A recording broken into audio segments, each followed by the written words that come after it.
Welcome to our tutorial on the IBM i%TRIML built-in function. Today, we'll dive into how %TRIML works and explore some practical examples. %TRIML is a powerful function used in IBM I to trim leading characters from a string. It is especially handy from removing unwanted spaces or specified characters from the beginning of a text. The syntax of %TRIML is straightforward. You start with the string you want to trim, followed optionally by the characters you want to remove from the left. In this example, str1 and str2 are initialized with strings containing extra spaces and characters. %TRIML is then used to clean them up from the beginning.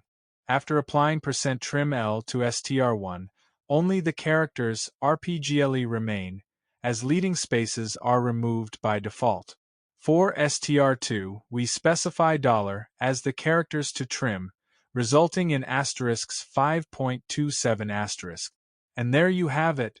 %TRIML in IBM I is a simple yet effective tool to tidy up your strings by trimming leading spaces or specified characters.